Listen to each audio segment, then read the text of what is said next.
Welcome to another episode of Ask Earl Anything, number 18. And we're going to get right to the questions. Remember, this show is all about your questions. When you ask questions, we have a show. If you don't ask questions, we don't have a show. I'm going to try to keep this episode a little shorter than last week. It was one of my longest episodes last week. It may have been my longest episode. So we're going to jump right on into it. First question is from 2112 Drums. And he asks, have you ever built your own snare drum? If so, what material, size did you use? Great question. I did build my own snare drum once. Okay? It goes back to about 1995. And I used to get this catalog, and I don't know if they still make the catalog anymore, but I know the company's still around. It's called Stewart McDonald. And Stewart McDonald is known by a lot of guitar players as, if you're a guitar builder, you go to Stewart McDonald to buy all kinds of different parts for guitars. Kind of like going to Precision Drums to buy parts for building drums and snare drums and drum kits. So in 1995, I had that catalog coming in at the time, and I was before Christmas, and I said to my wife, wow, I'd like to build this little snare drum kit. They had a brass snare drum kit, and they had a maple snare drum kit, and it was a piccolo snare drum, 3x13. And actually it looks a lot like the Pearl 3x13 piccolo snare drum. Anyhow, it was just a lark. I said, I'd like to do that. Well, what did I get for Christmas? I got the piccolo snare drum kit. Now, I don't have the snare drum to show you the kit that I built, the snare drum I built. I traded it with a good friend of mine for some cymbals. And my friend Alan Levine has my 3x13 piccolo snare drum built by me, by my hands. Basically, I got a shell. It already had a bevel bearing edge. I just didn't have any of the parts put together. It didn't have a snare bed, so I had to put a snare bed in it. And I had to finish it. And I tried to finish it to match this color of my kit. Didn't do a very good job at it. That's when I kind of realized I wasn't a drum builder. I have some good friends that build drums. One being my friend Dan Rotelli, who used to build drums for DMR Custom Drums. He was the owner of DMR Custom Drums, and I have a few of his snare drums. But I realized then I wasn't a snare drum builder. I think about it periodically. I think about doing crazy stuff like that. I just don't have the time and the patience to really do it right. There are some great custom snare drum builders out there. And I really respect the guys who do it right. That's the key here. So I'd rather go buy a snare drum from somebody who does it right than build my own. But I did build one once. It was a great exercise. I recommend everybody try it one time. Cutting a snare bed gave me a little bit of nerve, to cut a snare bed. The drum kit we use at church, the church I play at right now, is one of those Gretsch Catalina club kits, the rock kits with the big bass drum and the offset lugs. I really don't like the look of the kit. I hate the look of it. It's got a really tubby 6.5x14 snare drum. Well, the snare wasn't sounding really good, and because I built my own drum, I knew something about snare beds. I took that drum home one day and I said, let's look at this drum, we'll see what's wrong with it. So I tried changing heads, a couple other things, and I found out there was no snare bed in it. So I pulled out my trusty file and went to work on it.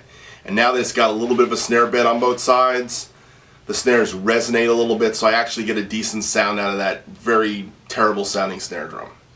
So, anyhow, 2112, I hope that answers that question. Thank you for it. Great question. The next question comes from Jenny von Blaricom. And Jenny asked me, can you post a video of how to play Amazing Grace? And I got her to dig down, not just Amazing Grace, because we all know Amazing Grace, but the one that Chris Tomlin did, My Chains Are Gone.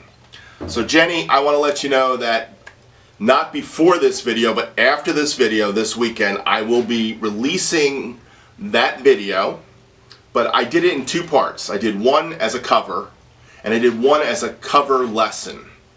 And this is something I'm trying new. I had some success with my hi-hat video where I talked over some of my playing about lope and how I do the James Gadsden kind of grooving thing with a hi-hat where you do the tip shoulder thing. So I had some success with the video where I used my Instagram clips, plopped them in. Yes, Mike Frisano, that was another Jeff Porcaro burp. I don't know what's going on. Must be too much garlic.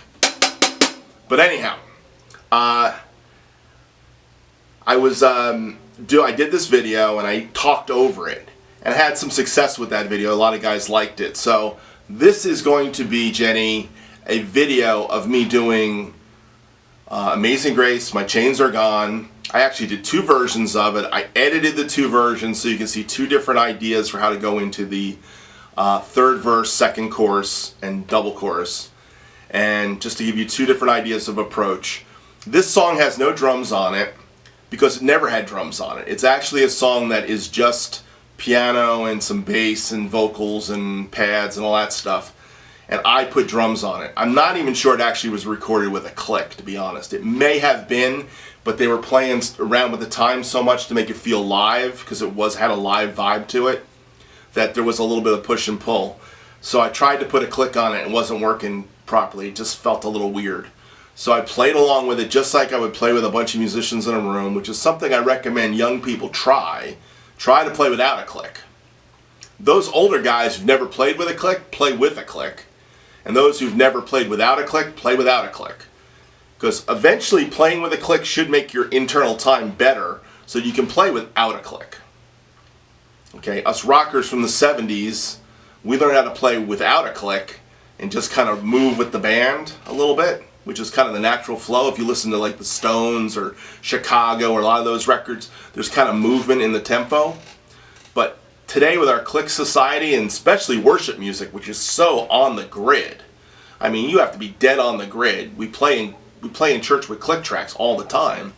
I mean, after years of playing with a click track in church, I mean, there's this one church I was playing at for about 4 or 5 years, I guess. I would say the last 7 years I've been using clicks a lot in church. My internal time has gotten a lot better, so when I'm playing with a band, it's just locked more. I kind of feel it. I feel myself pulling back and holding back as opposed to doing that energy thing and pushing forward. So you'll see that in that video, Jenny. But I'm going to let the video explain how to do this, so I recommend you watch the video, the drum cover lesson it's called, and then in a few weeks on a Sunday I'll probably release the video as a cover, because I did a cover version. I'll pick one of the 2 versions and turn it into a cover. So anyhow, hope that answers that question, and thank you for watching. The next question is from Drumman190, William. He said, do you ever think you'll get a custom drum from one of the custom drum companies? Now, I'm going to try to fit this in. I may have to finish it on the other side of it. I have bought drums from custom drum companies before, William. DMR Custom Drums is a custom drum company, but a very, very, very small custom drum company. I think you're talking about like SJC drums, like you have. SJC is a great company. If I was to buy drums from a custom company, I would probably buy Craviotto or Joyful Noise. And these are really high-end snare drum companies, okay? I really dig high-end snare drums. And Craviottos make solid shell drums like in the family of Radio Kings. And before Johnny Craviotto died a couple years ago, they were making the best as far as I was concerned.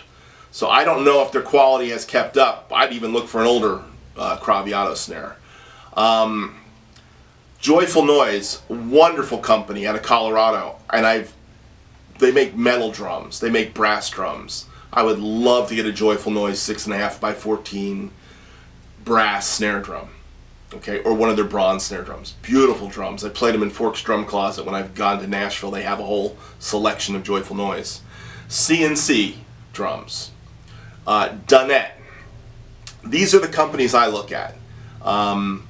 I think CNC makes some really great drums. I really like the CNC drums. And Bennett makes some fantastic drums, and they're also making the George Way drums from the original Camco company was George Way. Anyhow, and to answer your question, William, I love custom drum companies. And I have one of the first custom drum companies that I ever saw. I have one of their drums, Noble and Cooley. Noble & Cooley was a custom drum company back in the 80s. They made a limited run of drums. And some of the early endorsers of Noble & Cooley that are famous would be Phil Collins, would be one of them. Okay? But a lot of studio guys bought Noble Cooleys because they were making that solid one-ply shell Radio King style drum. Beautiful drums. So yeah, I'm not opposed to buying it. Buying a full kit, I almost bought a DMR kit, to be honest. The problem was I haven't bought a full drum kit. Like having $5 or $6 grand to spend on a drum kit right now. Number one, I could find better use of $5 or $6 grand. And I never have it in one shot. And I have some beautiful drums, so I don't think about that. But I love snare drums, and I don't know. I'm coming out of my little phase of not wanting to buy anything. So I may get some new toys in the next couple of years, who knows, as time goes on. I'm feeling a little more confident about where life's going, you know, and that's what helps you to buy things. But I have to be honest, I am so blessed, and I have so much great gear that buying new equipment is not something I really think about very often. But custom snare drums, joyful noise, 6.5 by 14, bronze or brass shell snare drum, one of those, beautiful drums. Any Bennett drum, snare drum, Bennett makes great snare drums. Craviatos, great drums. I would definitely get another Noble & Cooley. So there are some great drum manufacturers out there and drums to buy. So, but those are the ones I look at the most, to be honest. All right, thanks, William. Next question comes from Mike Frazano. And I'm not going to read the whole comment because it's kind of funny. If you want to go back to Ask Earl Anything 17, you can see all of his ramblings to me. But he goes, I want to know your thoughts on snare wires. 20 strand versus 40 strand wires. I have worked with a few producers that insist on 40 strand wires, but I think you have the proper snare wire tension, you can get just as much buzz out of a 20 strand.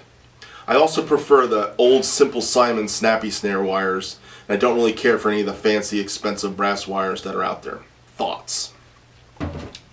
Okay, great question, Mike.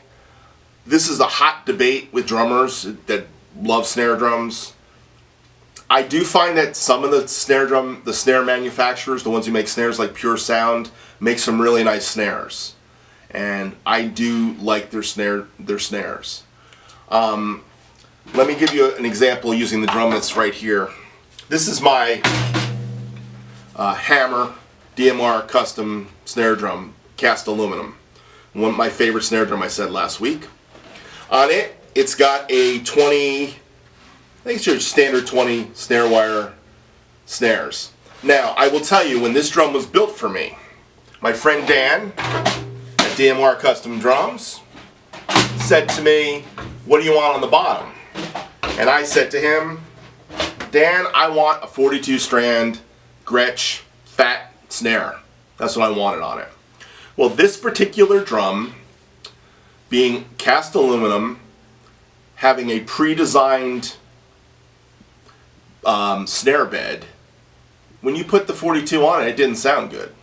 So the 40 or 42 strand snares have to go on a drum that's got a wide enough snare bed that it works. So the drums I have the 42 strand snares on right now, I believe the Black Beauty, which, believe it or not, has the 42 strand snares on it, and a deep Yamaha 10 by 14 marching snare drum. I believe the DMR walnut drum has got a 30 strand on it. I like more strands, to be honest. I'd like to go with the 42s all the time. But some drums, it just doesn't work on. So you have to know what drums it works on. And if you put too many snares on it, you're going to find out that the bed may not support it, and then you'll have issues with it. Funny thing is, the 42 works on the Black Beauty. And of course, we all know that the Black Beauty is probably the most common, the Black Beauty or the Ludwig Superphonic, I'll say. Be it a 6.5 by 14 or one of the bronze drums or the Black Beauty.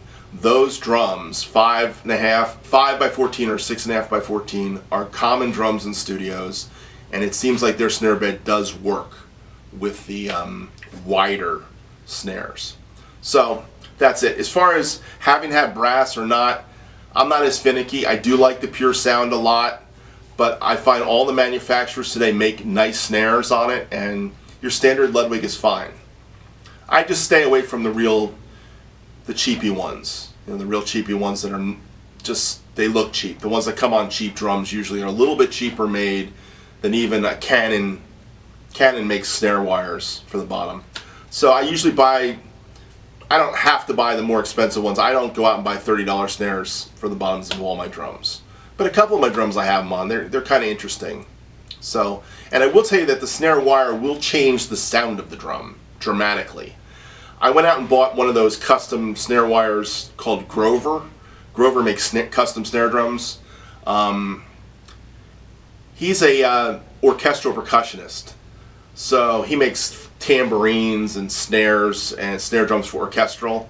Anyhow, he had this almost like a gut wire, kind of a really thin wire that was almost like gut-like, but it wasn't gut. And it just was a dry snare, and it just didn't sound good on my drums. But I guess if you were going for that very tight piccolo kind of snare, orchestral snare sound, it would work perfectly because it would pull out all the definition.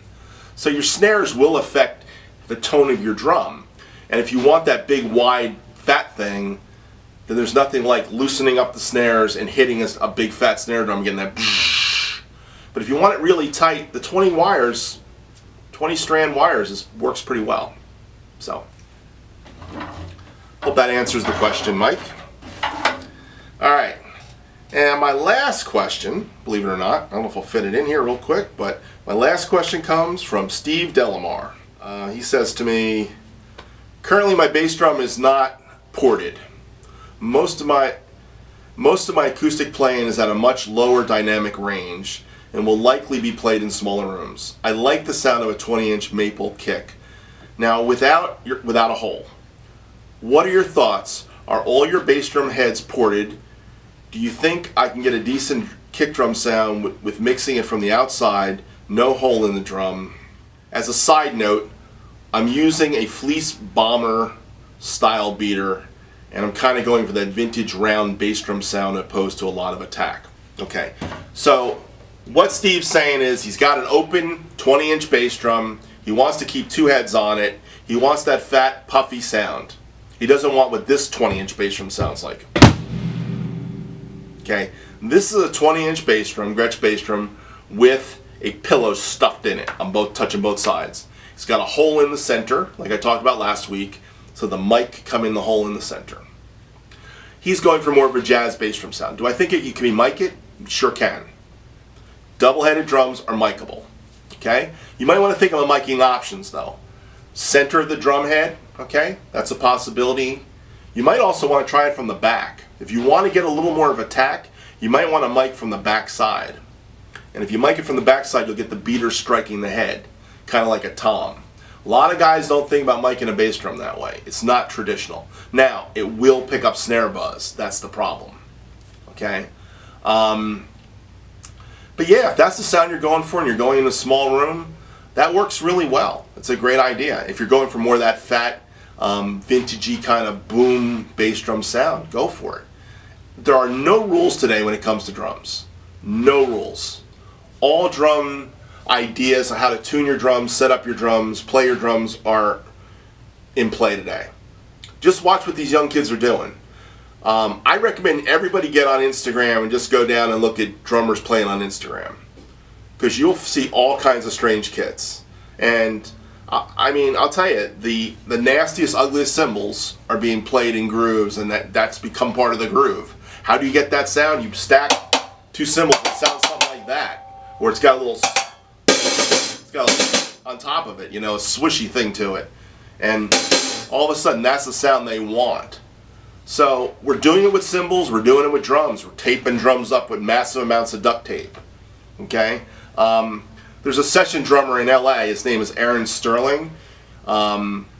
he's got a whole series. There's a great DVD he put out, which I'm not going to spend $100-something for to buy, unfortunately.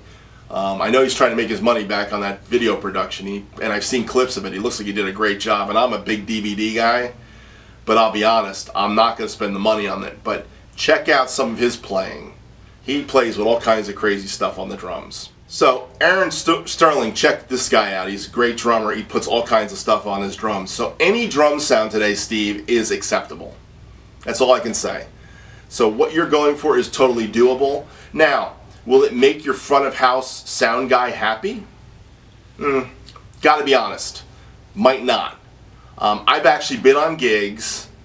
I'll tell you this gig. I did this Russian-Polish, it was a Russian-Polish club in Wellington, New Jersey. I think it was Wellington, that was the name of the town. It was up in northern New Jersey. I did New Year's Eve.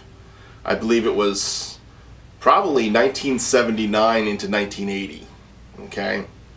And I was subbing for the regular drummer. He was one of the guys that went to Jersey City State College.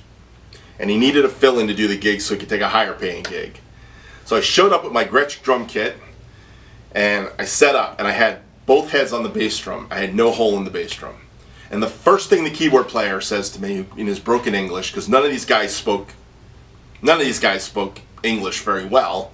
They were all Russian or Polish. They spoke Russian really well. And that was pretty wild, playing on a gig where you couldn't communicate with half the band because they didn't speak any English. There was only 2 or 3 guys in the band that spoke English. This was one of them. He goes, "I'm going to get my knife, I'm going to cut a hole in your bass drum." And I'm like, no, you're not. You're not cutting a hole in my bass drum. You're not tearing up my head. That's a no-no. You don't do that to a drummer. Okay, I had a good friend did that. I left my drum in his studio, a Fives drum kit, with no hole in the front head. And he cut the heck out of that, cut a hole in it. I was so pissed at him, I wanted to rip his head off that day when I came down and saw my drum with a big freaking hole in it. Nothing like memory cards in a camera. Anyhow, my last little bit of the end of the show didn't make it, so I'm doing this again. Thank you for watching Ask Earl Anything. Part of my Steve Delamar bass drum story gets clipped. Let me finish the Russian-Polish story. That's what I'm going to try to do. I'm going to try to finish the Russian-Polish story. Anyhow, at the end of that gig, I don't know what the heck I said. Probably a lot of that's going to get clipped. But just know this, that's part of the production of making these shows, is me talking to this camera. So thank you for watching Ask Earl Anything. I appreciate the questions, the time you guys put in watching the show. Please leave questions, you make the show. Please like. Please subscribe to my channel.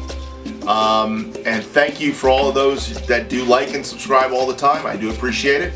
And I'll see you next week in the next episode of Ask Earl Anything. Have a great day. Bye.